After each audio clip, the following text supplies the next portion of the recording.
Marsha and Sagar here. Welcome back to the Realignment.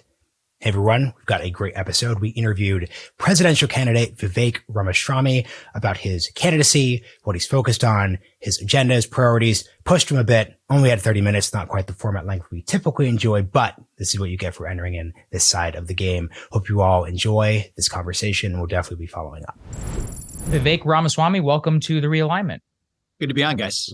Absolutely. So Vivek, I think it's important just to put this out at the top. One of the ways I became prominent, honestly, was just by interviewing newer candidates to the field, unconventional candidates, and kind of treating them seriously. So at the top, I just want to say to the audience, I'm going to treat you the same way that I treated Andrew Yang, Tulsi Gabbard, President Trump, Mike Pompeo, any of the people that we've interviewed here. So I think at the top, number one, what is the case for your candidacy?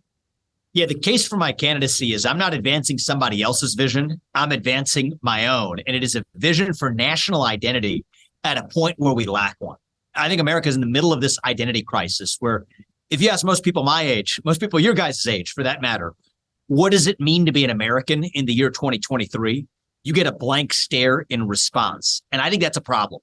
And I think much of what the Republican Party is focused on attacking, from wokeism to gender ideology to climatism to COVIDism, for that matter, which I've also been a critic of, a fierce critic of, is just a symptom of that deeper identity crisis. And I don't see another candidate in this field stepping up to actually offer an affirmative vision of national identity that can dilute that vision to irrelevance. And as part of that, I'm also willing to take on issues that other candidates in this field bluntly seem unwilling, frightened, or unable to take on. I've committed I've committed to end affirmative action in America. Okay, I would love for another Republican candidate, all of whom behind closed doors say they agree with me on this, to say that out loud. That could be done by executive order. Most affirmative action in America, not a lot of people know this. The original sin, the head of the snake, was a Lyndon Johnson era executive order. Every Republican president since then could have crossed it out. Instead, they complain about affirmative action without actually doing something about it. Same thing with respect to climate religion. Quick thing. Like, isn't part of the reason why Republicans don't do that is Republicans are doing terribly in the center adjacent suburbs. I think the last thing a Republican would want to convey is that they're going to start a racial battle with the Supreme Court. Like, isn't that why they're not doing it? I mean, maybe it's political calculus. I don't do the political calculation. I ask the question about this is why I make this about American identity. From the standpoint of what it means to be an American, what are the values that define being an American? Part of that to me is getting ahead, not on the color of your skin, but on the content of your character and your contributions. That's what it means to put merit back in America. And I think that there's actually broad bipartisan consensus around that more than most people appreciate. California, you'll remember, what was it, Prop 16 a couple of years ago, that a liberal state still voted down on the back of saying that, no, we don't want to amend the state constitution to allow this form of discrimination. So I think actually this meek attitude to think that actually we got to compromise and somehow we take these two sides as given, that's not my theory of national unity. My theory of national unity is we achieve national unity in this country not by showing up in some proverbial middle and say, can't we all hold hands, guys, and sing Kumbaya and get along? No. We achieve national unity in America by embracing the extremism, the radicalism of the ideas that set this nation into motion. And you want to know the case for my candidacy? I'm willing to embrace the extremism and the radicalism of those American ideas, even without regard to simple partisan labels or political calculations. And my bet is the American people are going to be able to tell the difference between a foot soldier in the fight against wokeism who's spouting off talking points that you might have read in a book or in a binder given to you by a political consultant versus somebody whose actual original bone deep conviction it is that drives this agenda. And in my case, it's definitely the latter, from affirmative action to the climate religion in this country, to willingness to use the military to solve the fentanyl crisis by going after cartels in Mexico and using our military to protect the southern border. Basic ideas that actually transcend, I would say, partisan lines, but which other Republican candidates appear too fearful, bluntly, to be able to say out loud, I'm taking on those sacred cows. And, I say this as a vegetarian Hindu American myself, take those cows to the slaughterhouse, because that's what it's going to take to spawn a national revival that's unapologetic. Here's something I wonder too. You kind of had a Barry Goldwater adjacent moment when you were talking about like extremism. You had the famous extremism in the defense of liberties, no vice. You're saying we need the extremism of the ideals that you're describing. Do you get the sense that the American people are asking for extremism right now? I mean, look at the 2022 midterms. Yeah. Like that was the definition of a moment where like the right thought there was always populist energy, there's always aggression, and it actually just turned out people don't like stop the steal and want things to be pretty normal. That's the Joe Biden case. What's the response to that? Yeah, so I don't think people are looking for partisan extremism because partisan extremism is A, unproductive, but B, boring. It's not even coherent. I mean, what does it mean to be a Republican today? What does it mean to be a Democrat today? These questions are on the table. They're circular. Whereas I think what people are hungry for is a sense of purpose and meaning and identity and cause. I mean, I think our generation, all generations in this country today are so hungry for purpose at a moment in our history when the things that used to fill that void, from faith to patriotism to hard work to family, those things have disappeared. And that's what creates this moral vacuum in its wake. So are people hungry for it? No, I think people are starved for it. A sense of what it means to be American, a revival of a national identity that we long for, hungering to be part of a bigger nation, filling that hunger with something greater than transgenderism or wokeism or climatism. Yes, people are hungry for it. Here's my problem, though, is the Republican Party so far has not been stepping up to deliver an affirmative, inspiring vision to fill that void, reviving ideas like merit, like free speech and open debate as our mechanism to settle political questions rather than censorship. Reviving the idea that who would have ever thought the people we elect to run the government are the ones who actually run the government rather than this cancerous federal bureaucracy. These are basic American ideas. And in fairness, I will tell you this, those are extreme ideas. For most of human history, it was not done this way. All the way up to 1776 on the other side of the pond in old world Europe, it was not done this way. So we're the weirdos here on the American side of the Atlantic in the post-1776 version of our country. But that is part of what makes us who we are. And we've obsessed so much over, our different, we have similar shades of melanin on this particular call, but across the country, different shades of melanin. Who cares whether we look different, whether we're diverse, if there's nothing greater that binds us together across that diversity? And if there's one thing that I think our citizenry is hungering for, it is a revival of that commonality, those basic ideals. And dare I say, yes, embracing the extremism of those ideas. I will not apologize for it because that's what it means to be American. One of the talks about extremism right now, Vivek, here in Washington is a Republican standoff with the Biden administration over the debt ceiling and cutting Medicare and Social Security. This isn't something I've heard you yet weigh on. Where do you stand on entitlement programs? Should they be untouchable in any sort of deal? If you were the president of the United States, what would you plan to do so with those programs? So the first observation I'd make is this is, again, another one of these straw man partisan struggles. I mean, one of the things that Republicans ought to be honest about was that spending was high under President Trump. I'm actually an unapologetic America First conservative. I think in order to put America first, we have to actually redefine and rediscover what America is. Now, Donald Trump, he had a lot of things right. One of the things he didn't have right was the amount of money he spent. So I think that this is far from a partisan struggle. So I generally favor spending less money as the federal government. What about entitlement programs? Yes, what about entitlement programs? I just wanted to give you the broad backdrop. So look, I think that there are easier ways to solve this than to sort of dig trenches and then pretend like we have some sort of disagreement about it. Take somebody who's earned over $10 million over their life. Should they be eligible for Medicare in the same way as somebody who hasn't earned over $1 million in their life? I think we have to be able to have that discussion rationally without using toxic code words like means testing. I think if you get it really specific, I mean, that's a line that I would draw. Okay. I think that somebody who's earned 10 million, 10 million, and that's a lot of people in this country. And I think that, we have a full policy team, early days, first week of the campaign. This is not one of my campaign priorities. Rock solid on the 20 or so things that I do plan to deliver. This is not, admittedly, entitlement reform is not part of my case for the presidency. You asked me what was, I'll tell you about it. Mm-hmm. This isn't on the list, but it is something that a leader of the United States is going to have to consider. And the way I think about this is that there are reasonable incremental steps we can take to get the country back on the right track.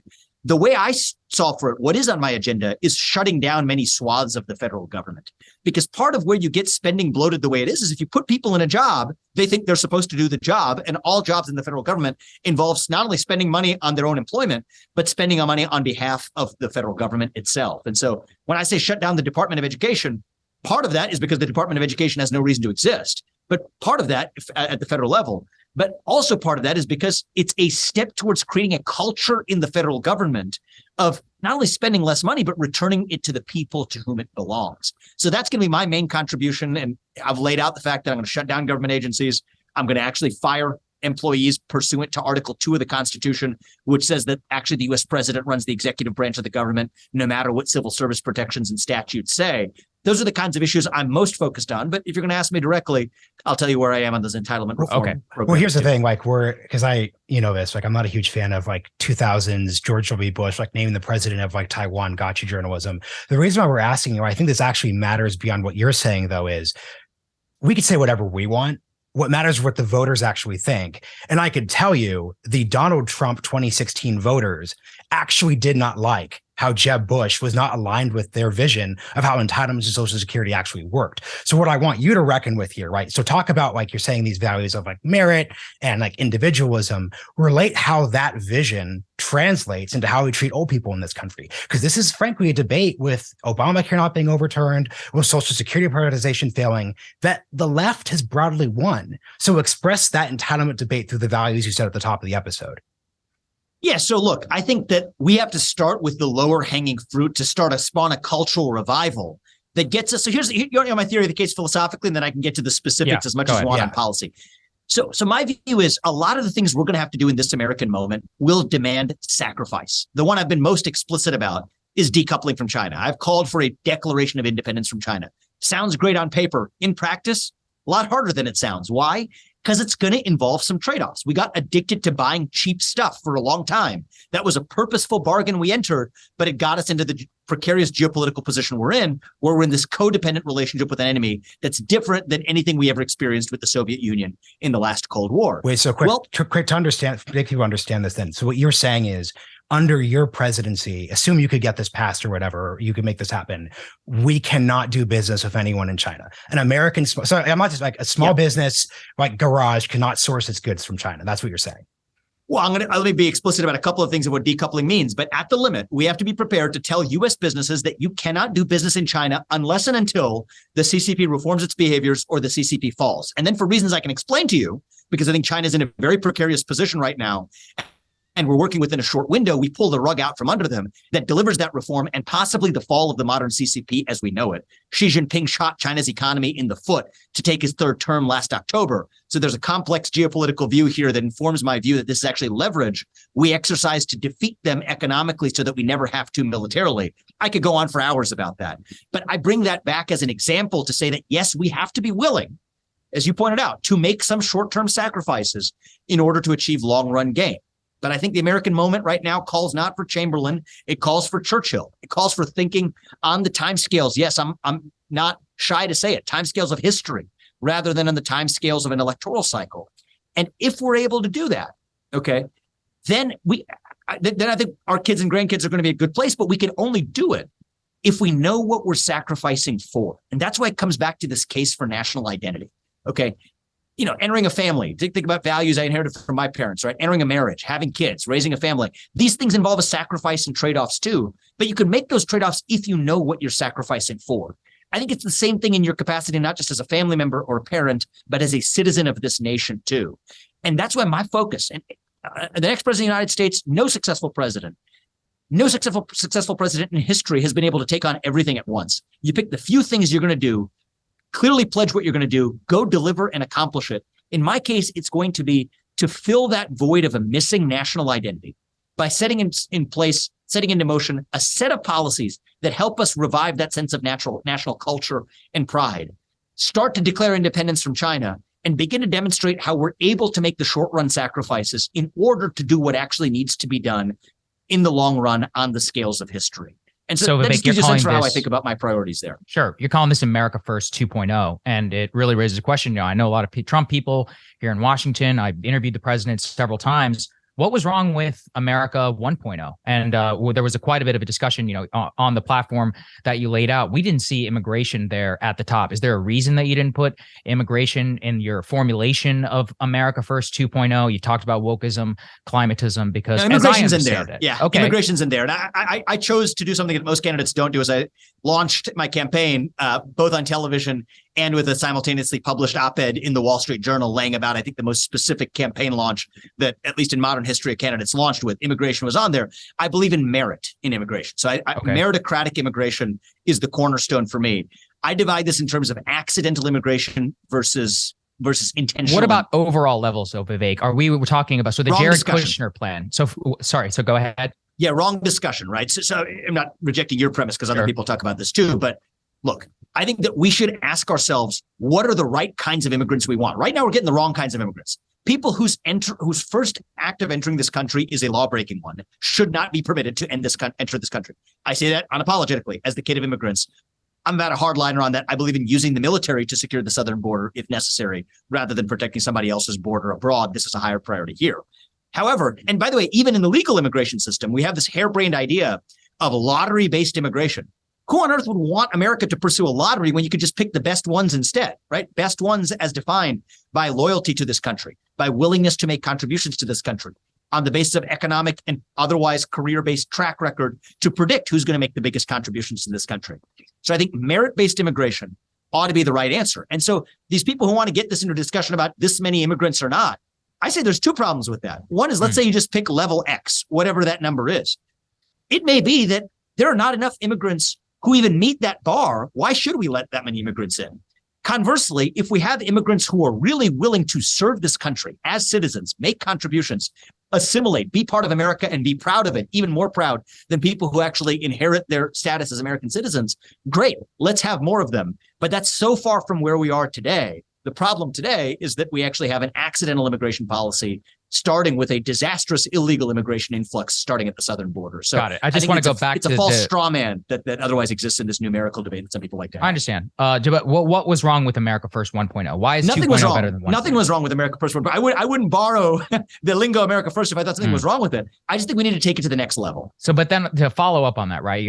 President Trump is in the race. He was in the race whenever you announced your candidacy. 2.0 is going to be juxtaposed then with 1.0. So why is 2.0 then better than 1.0? The original version is on the ticket right now. Couple of things here. So I can get specific on the policies. I think I'm just willing to do certain things that President Trump, if he was going to do them, would have done them already, right? Like eliminating affirmative action Okay. is the easiest example because that can be done by executive order. But that's small ball. Okay, not small ball, but small picture compared to the deeper answer to your question. I think in order to put America first, we need to rediscover what America is. Okay. I care a lot about national unity. And I know President Trump, he's a friend. He's misunderstood on this. He cares about national unity too. I know he does.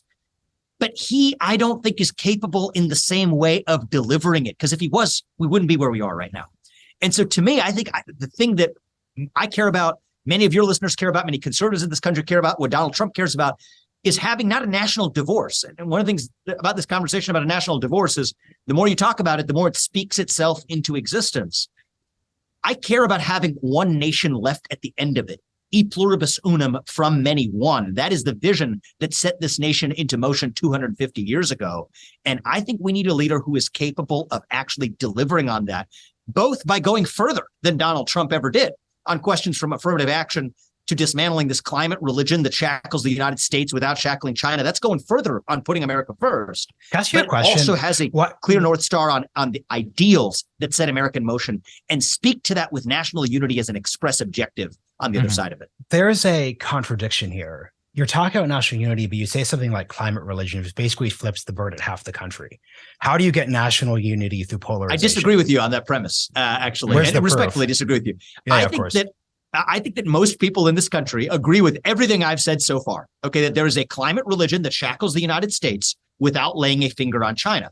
That the United States should be producing more fossil fuels. And it's completely hypocritical to tell companies like Exxon and Chevron that they can't, to only shift that oil production to places like PetroChina in China. Last time I checked, it was global climate change. And even if you subscribe to the tenets of this religion, methane leakage is far worse over there than it is here. And methane's 80 times worse for global warming, even than a unit of carbon dioxide. So a lot of this is a farce. I mean, even the ESG movements and the climate movement's hostility to nuclear energy befuddles the belies reality, because even if you cared about carbon production or carbon emissions, you would be embracing nuclear energy production. So I think a lot of people see through that hypocrisy. A lot of people understand that, as I've joked around, this has about as much to do with the climate as the Spanish Inquisition had to do with Christ. Okay, so you're not flipping the bird on Christians by saying that you actually oppose the Spanish Inquisition at the height in Seville in the 15th century. I think the same thing is true in America today. People recognize that these religious movements aren't even about the gods that they propose to care about, from racial equality to the climate. They've really become vehicles for aggregating power for the people who wield these magic words as a way of exercising dominion and control and even punishment, self-punishment on the back of it. And I think that goes for the racial equity agenda to climate change in a way that, by the way, the calls I've gotten, I've been surprised, even from Democrat friends or otherwise, after they watched my opening video and only been 1 week on the campaign trail, but saying that, you know what, I'm afraid to say this to my friends, but actually a lot of them like what you're saying. Wait, what did I say in my opening video? I don't care if you're black or white or Democrat or Republican. If you're on board with these basic principles, these basic rules of the road, then we're on the same team, and we can disagree on whether ivermectin treats COVID or whether corporate tax rates should be high or low. But if we're on board with the unapologetic pursuit of excellence, of free speech and open debate, of self-governance over aristocracy, of recognizing that China is indeed our number one long-run threat and that it's worth making some sacrifices to address that, that's what it means to be American today. And that's a pro-American movement that transcends these, I would say, somewhat boring, even soporific partisan boundaries that we've somehow become a prisoner of, in part because of modern media and a bunch of other reasons. Sure. So we've got less than 5 minutes left. So Sagar and I will be quick about these ones. So you had an interesting interview with Hugh Hewitt earlier in the week. You didn't know what the nuclear triad meant. Triad was, we'll put that to the side. You can learn what that term means. I know you know what it is now. That said, I think the significance behind the question, though, is the president is in charge of the means to end the earth. You can definitely train to learn what acronyms mean. I'm not convinced that you could learn in a year and a half during partisan Fox News hits, podcasts like this, how to actually sit down with Xi Jinping or Vladimir Putin. Convince me otherwise. Because I get your point about how you're going to be learning you in make public, a great how does point. that work? And thank you for taking the superficiality out of it, because anyone can learn a term, right? So this is a word. Okay, I understand that there's land, air, and sea, but I'm approaching this with humility. So I think one of the things that's different is, yes, am I a fast study? Yes, have I taken on other complicated problems before and learned them fast? Sure.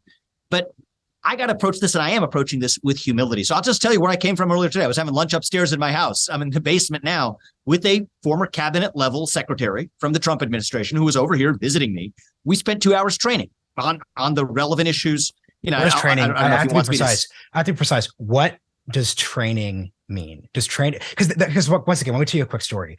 Berlin, 1961, incredibly important. JFK, he's in the presidency. He meets in Vienna with Khrushchev. He looks like a fool in front of Khrushchev because JFK is a very smart guy, but he was kind of not really ready for it. Khrushchev builds the Berlin Wall, Cuban Missile Crisis. That is the definition of an example of how in the presidency, there was no training for that JFK could have done between 1959 and 1960. So what does training mean in that context for you?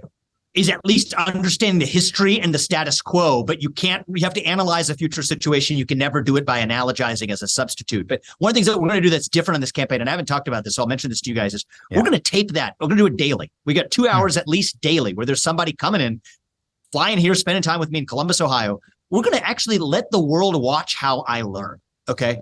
Nobody, and by the way, many of the governors who are running, they're utterly unprepared on foreign policy as well. Not because it's their fault, it's just not the nature of what it means to be a governor. So nobody is really prepared to take on this job. Quick pause, it's important. Yep. I would not debate that you, being incredibly educated and smart, may know more information at the end of this campaign than a governor does. But the issue of George W. Bush wasn't that he didn't know enough facts. It's that when 9/11 happened, he had terrible judgment. He was emotionally immature. He wasn't intellectually suited for the job he was foisted upon. I'm just concerned if we reduce this to an SAT quiz, that's playing to your strengths, but not playing to the actual job.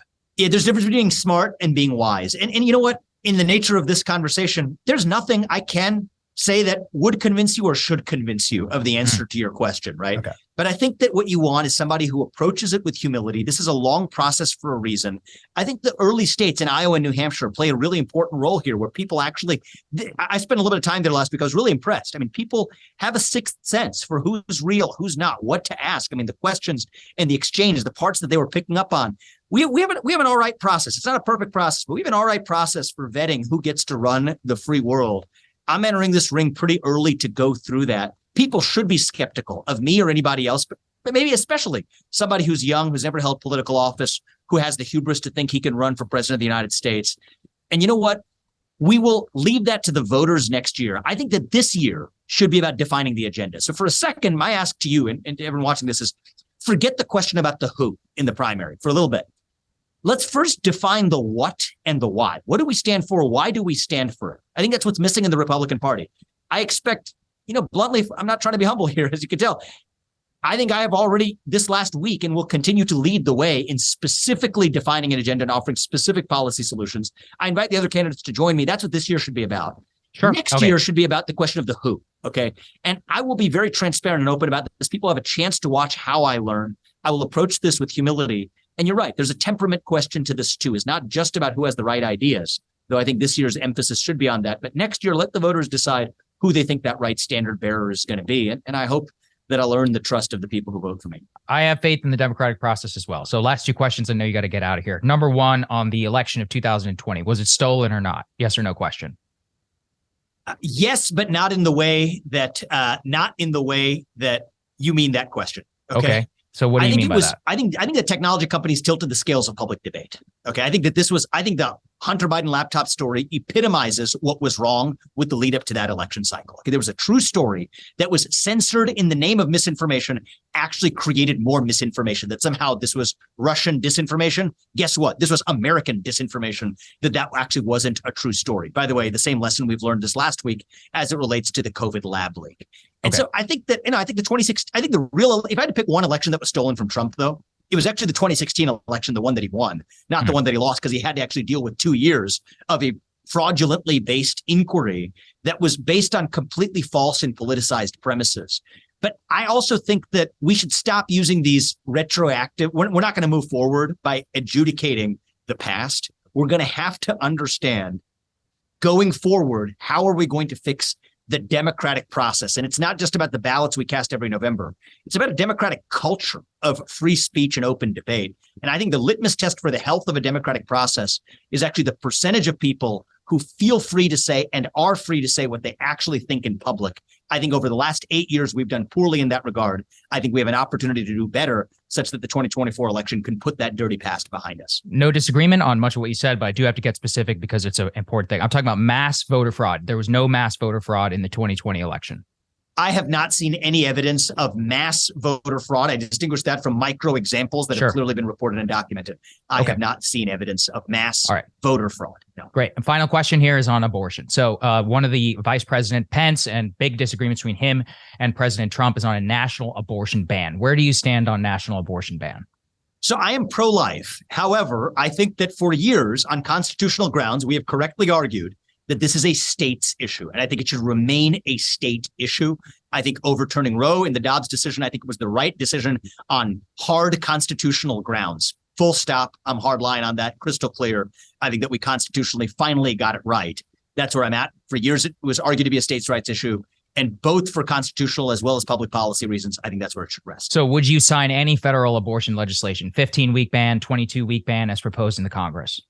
As somebody who is staunchly pro-life and unapologetic about that fact, I think that the states should get to that answer. That's my answer there. All right. Well, Vivek Ramaswamy, we really appreciate you taking the time to join us. We know that you took some time out of the schedule. I look forward to some of the videos that you're talking about, the 2-hour videos, the education sessions, and you're welcome back on the show anytime. Thanks very much. Appreciate it, guys. Absolutely.